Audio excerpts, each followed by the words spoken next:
2000 ஆண்டுகளுக்கு முன்பு இயேசு கிறிஸ்து மனித உருவிலே பிறந்ததுக்கு காரணம் நாம் அடிக்கப்படுகிற நொறுக்கப்படுகிற இடத்திலிருந்து நம்மை விடுதலை செய்ய. ஏசாயா தீர்க்கதரிசி இப்படியாய், நமக்கு ஒரு பாலகன் பிறந்தார், நமக்கு ஒரு குமாரன் கொடுக்கப்பட்டால், அவர் அதிசயமானவர், ஆலோசனை கர்த்தர், வல்லமையுள்ள தேவன், நித்திய பிதா, சமாதான பிரபு. உன்னுடைய வாழ்க்கையில் இழந்திருக்கிற சமாதானத்தை கொடுக்கவும், நீங்களும் நானும் இந்த உலகத்தில் படுகிற பாடுகள் கஷ்டங்கள் இருந்து விடுதலை பெறவும் ஏசாயா சொல்கிறார், மெய்யாகவே அவர் நம்முடைய பாடுகளை ஏற்றுக்கொண்டார்.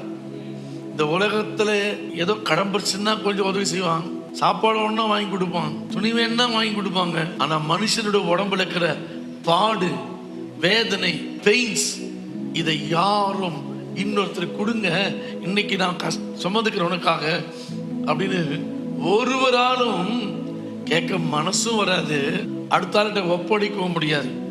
ஆனால் இயேசு கிறிஸ்து நாம் படுகிற பாடுகள் கஷ்டங்கள் உபத்திலிருந்து விடுதலை செய்ய வேண்டும் என்கின்ற ஒரே நோக்கத்துக்காக மெய்யாகவே அவர் நமக்காக இந்த பூலகத்தில் பிறந்து பாடுகளையும் துக்கங்களையும் ஏற்றுக்கொண்டார். எனக்காய் பாடுகள் பட்டிட, என் பாரங்களை அவர் சுமக்க.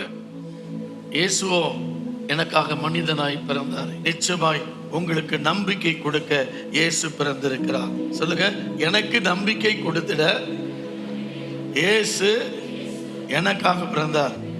எனக்காய் பாடுகள் பட்டிட, எனக்காய் சிலுவையை சுமந்திட, எனக்கு நம்பிக்கை கொடுத்திட, இறைவனோ மனிதனாய் பிறந்தாரே,